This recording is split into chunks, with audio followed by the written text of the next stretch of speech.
সম্মানিত বন্ধুগণ, আপনাদের সকলের প্রতি শান্তি। সালামুন আলাইকুম। শুরু করছি ফজরের কোরআন পাঠ। সকল প্রশংসা জগৎসমূহের প্রতিপালক আল্লাহর জন্য, সকল পবিত্রতা জগৎসমূহের প্রতিপালক আল্লাহর জন্য। ইলহামদাতা আল্লাহ, আপনি পবিত্র। আমার রব, আমি আপনার আশ্রয় প্রার্থনা করি শয়তানের প্ররোচনা হইতে। আমার রব, আমি আরও আশ্রয় প্রার্থনা করি আমার নিকটহদের উপস্থিতি হইতে। দয়াময় পরম দয়ালু আল্লাহর নামে আরম্ভ করিতেছি ৪৯ নম্বর সূরা হুজরাতের প্রথম আয়াত থেকে পাঠ শুরু। সূরা হুজরাত, আয়াত প্রথম থেকে। আল্লাহ বলছেন, বিসমিল্লাহির রহমানির রহিম। ইয়া আইয়ুহাল্লাযীনা আমানু লা তুকদ্দিমু বাইনা ইয়াদাইল্লাহি ওয়া রাসূলিহি ওয়াত্তাকুল্লাহা ইন্নাল্লাহা সামিউন আলীম। দয়াময় পরম দয়ালু আল্লাহর নামে, হে ঈমানদারগণ, হে বিশ্বাসীগণ, আল্লাহ তার রাসূলের সম্বন্ধে, আল্লাহ তার রাসূলের সমক্ষে তোমরা কোনো বিষয় অগ্রণী হইও না এবং আল্লাহকে ভয় করো। আল্লাহ সর্বশ্রোতা, সর্বজ্ঞ। হে বিশ্বাসীগণ, তোমরা নবীর কণ্ঠস্বরের উপর নিজেদের কণ্ঠস্বর উঁচু করিও না এবং নিজেদের মধ্যে যেভাবে উচ্চস্বরে কথা বলো তাহার সঙ্গে সেইরূপ উচ্চস্বরে কথা বলিও না, কারণ ইহাতে তোমাদের কর্ম নিষ্ফল হইয়া যাইবে তোমাদের অজ্ঞাতসারে।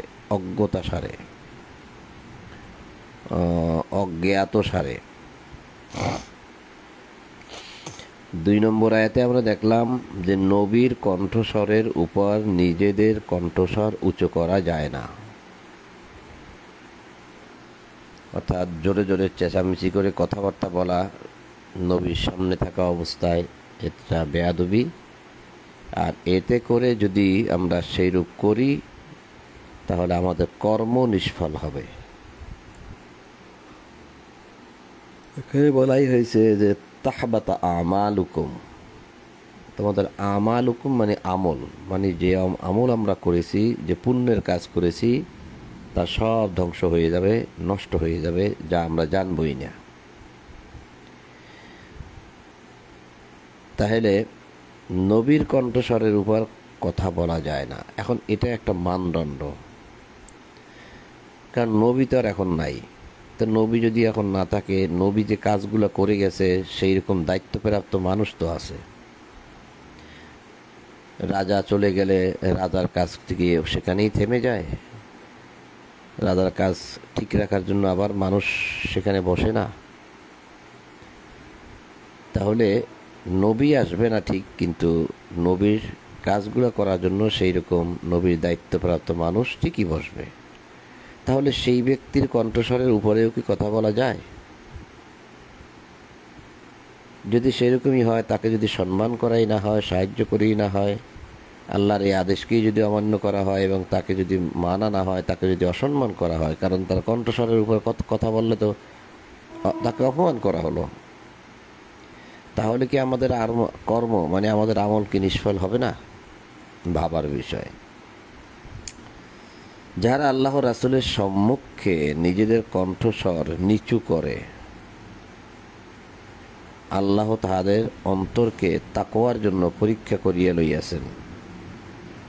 তাহাদের জন্য রহিয়াছে ক্ষমা ও মহা পুরস্কার। একদম ক্লিয়ার করে দিলেন আল্লাহ।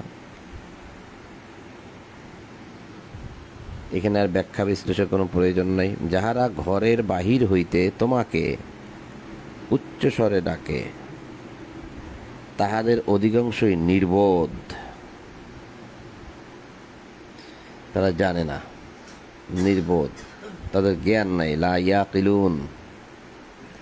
যারা ঘরের বাহির হইতে তোমাকে উচ্চস্বরে ডাকে তাহাদের অধিকাংশই জানে না, জ্ঞান নাই, নির্বোধ।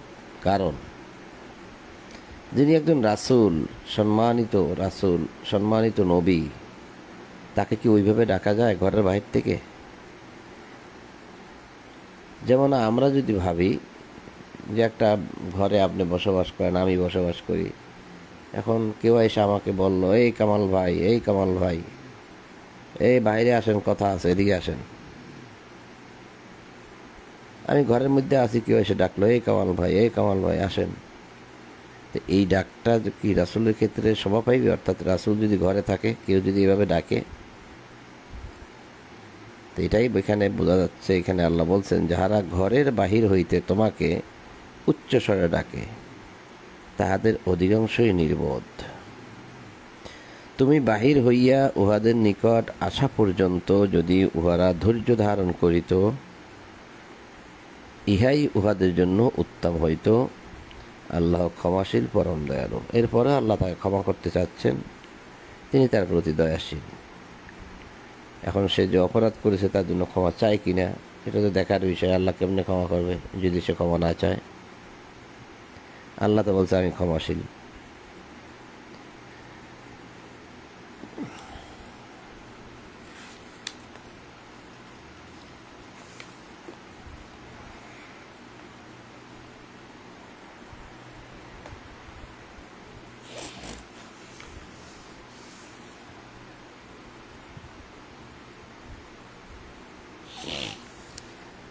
হে বিশ্বাসীগণ, যদি কোনো পাপাচারী তোমাদের নিকট কোনো বার্তা আনায়ন করে, তোমরা তাহা পরীক্ষা করিয়া দেখিবে। পাছে অজ্ঞতাবশত তোমরা কোনো সম্প্রদায়কে ক্ষতিগ্রস্ত করিয়া বসো, এবং পরে তোমাদের কৃতকর্মের জন্য তোমাদেরকে অনুতপ্ত হইতে হয়।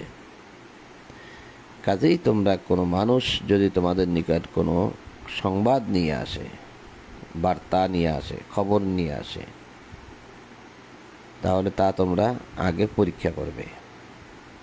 এই যে তাহা পরীক্ষা করিয়া দেখিবে, এখানে বলা হয়েছে ফাসিকুন, যদি কোনো ফাসেক ব্যক্তি তোমাদের নিকট কোনো খবর নিয়ে আসে, ফাসেক ব্যক্তি, তার এখানে লাগছে পাপাচার ব্যক্তি। পাপাচার তার মানে ফাসেক মানেই পাপাচার। ফাসেক মানে সত্য অস্বীকারী।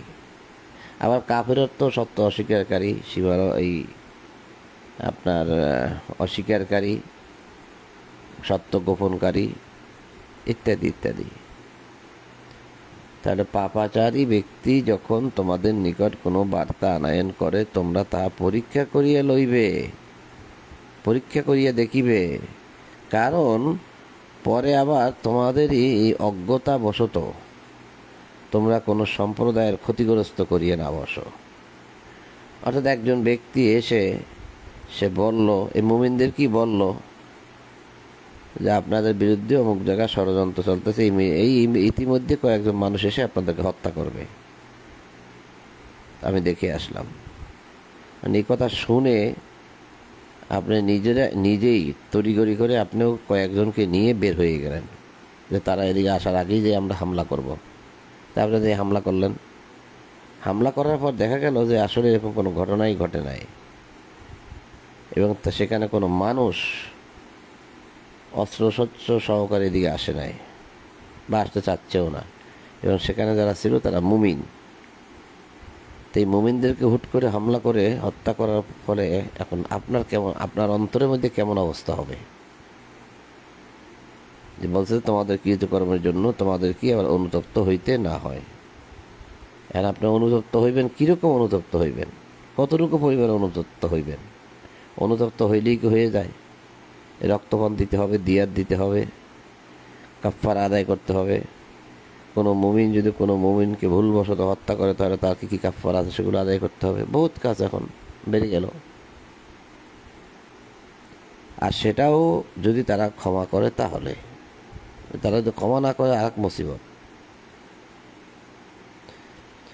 তো এই জন্যই কেউ যদি খবর নিয়ে আসে, বার্তা নিয়ে আসে, যদি আমি বুঝি যে তারা মুসলিম নয়, তাহলে তাদের কথা ভেবে চিন্তেই পালন করতে হবে।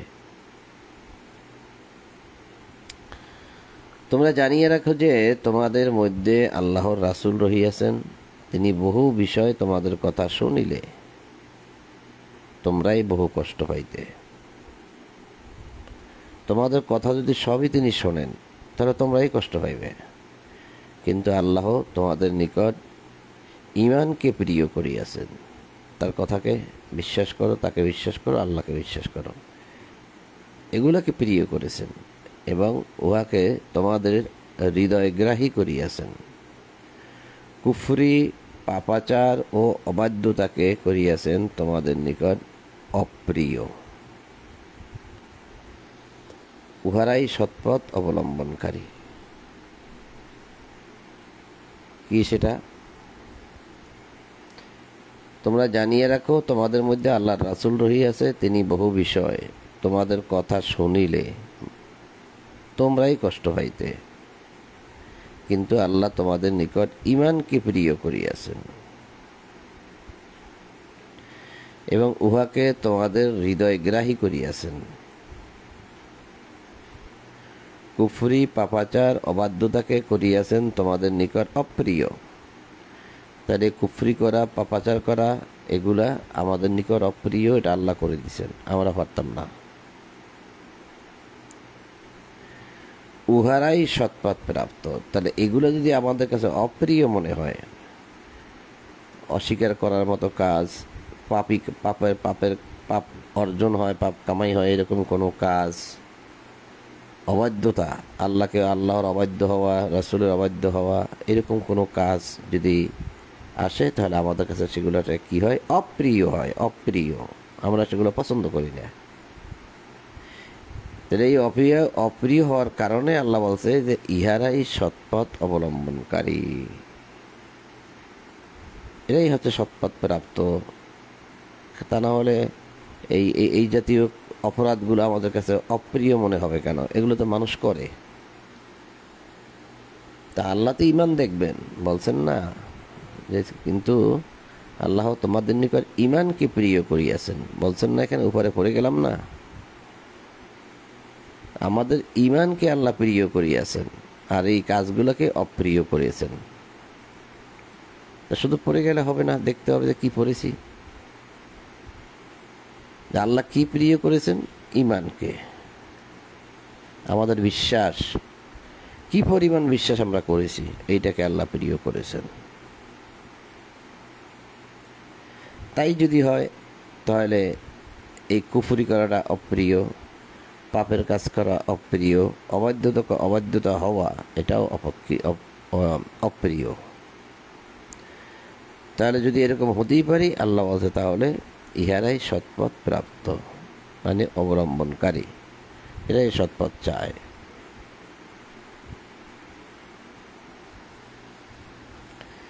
আল্লাহর দান ও অনুগ্রহ, আল্লাহ সর্বজ্ঞ প্রজ্ঞাময়। ফাদলাম মিনাল্লাহি ওয়া নি'মাতাও ওয়াল্লাহু আলিমুন হাকিম। আল্লাহর দান, অনুগ্রহ স্বরূপ আল্লাহ সর্বজ্ঞ প্রজ্ঞাময়। আল্লাহু আলিমুন হাকিম, আল্লাহ সব জানেন, সর্বজ্ঞানী, হাকিম প্রজ্ঞাময়, বিচারক। মুমিনদের দুই দল দ্বন্দ্বে লিপ্ত হইলে তোমরা তাহাদের মধ্যে মীমাংসা করিয়া দেবে। তাহলে বোঝা যাচ্ছে যে মুমিনদের মধ্যেও দ্বন্দ্ব থাকবে,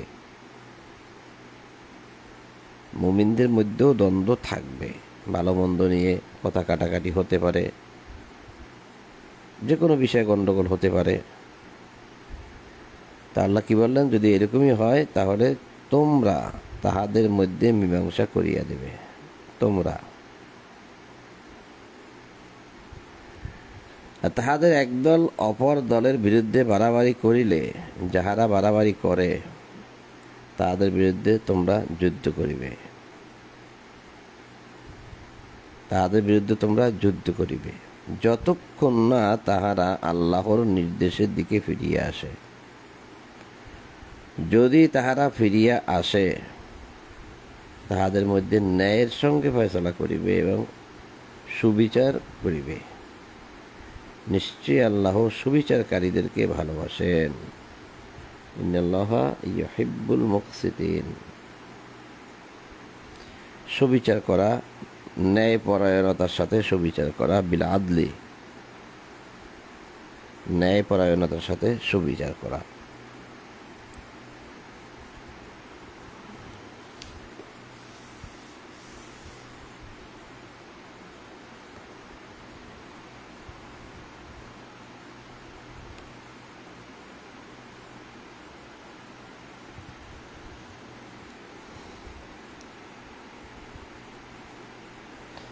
ইন্নামাল মুমিনুনা ইখওয়াতুন ফাআসলিহু বাইনা আখওয়াইতুম ওয়াত্তাকুল্লাহ লাআল্লাকুম তুরহামুন। মুমিনগণ পরস্পর ভাই ভাই, সুতরাং তোমরা ভ্রাতৃগণের মধ্যে শান্তি স্থাপন করো আর আল্লাহকে ভয় করো, যাহাতে তোমরা অনুগ্রহ প্রাপ্ত হইতে পারো। তো মুমিনগণ ভাই ভাই পরস্পর, যারা মুমিন। ইন্নামাল মুমিনুনা ইখওয়াতুন, এখানে কিন্তু ইমানদার বলে নাই, ইয়া আইয়ুহাল্লাযীনা আমানু বলে নাই, বা ইন্নামাল আমানু বলে নাই। এখানে বলছে ইন্নামাল মুমিনুন, ডাইরেক্ট মুমিনুন বলছে। কারণ মুমিনের মানে অবস্থানটা ইমানদারের উপরে। ইমানের মধ্যে তারতম্য আছে, মুমিনের মধ্যে তারতম্য নাই। কেউ বিশ্বাস করেছে, সব কিছু পালন করতে পারে না এখনো, তাকেও কিন্তু ইমানদার বলা হয়েছে। তাহলে যারা আগে থেকে ইমান এনে ইমানের বাস্তবায়ন করেছে, যে শর্ত আরোপ করেছে আল্লাহ, সে শর্তগুলো যারা পূরণ করেছে তারা হচ্ছে মুমিন। আর সে শর্তের মধ্যে রিজিক ব্যয় না করলে সে কখনো মুমিন হয় না। তো যারা মুমিন হয়ে গেছে, আল্লাহ বলতেছে তারা ভাই ভাই, ইখওয়া, তারা হচ্ছে ইখওয়া ভাই। ফাসলিহু বাইনা আখওয়াইকুম, তোমরা সংশোধন করে দাও, শান্তি স্থাপন করে দাও ভাইদের মাঝে। ওয়াত্তাকুল্লাহ, ভয় করো আল্লাহকে, লাআল্লাকুম তুরহামুন।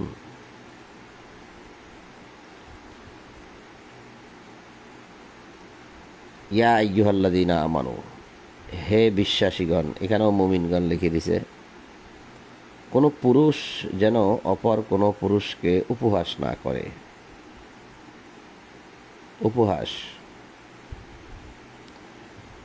কেননা যাহাকে উপহাস করা হয় সে উপহাসকারী অপেক্ষা উত্তম হইতে পারে।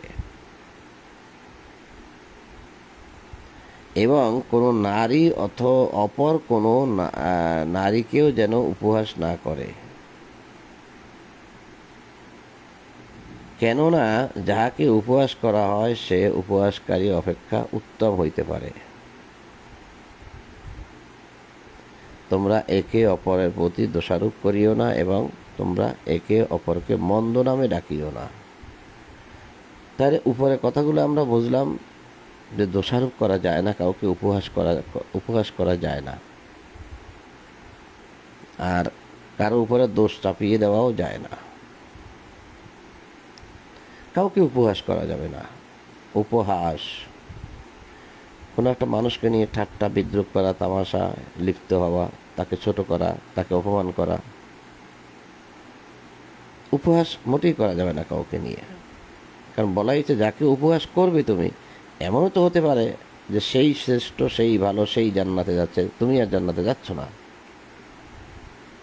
আল্লাহ কিন্তু সেটা বুঝিয়ে দিলেন। তোমরা একে অপরের প্রতি দোষারোপ করিও না, এটাও নিষেধ করেছে। আচ্ছা, এবং তোমরা একে অপরকে মন্দ নামে ডাকিও না। এখন মন্দ নামে কেমন ডাকে? এটা তো আল্লাহ নিষেধ করছে যে কাউকে মন্দ নামে ডাকা যাবে না। অনেকগুলো ব্যাখ্যা বিশ্লেষণ আছে এখানে, মন্দ নামগুলো কিভাবে ডাকে, তো সেদিকে যাইতে চাচ্ছি না এখন।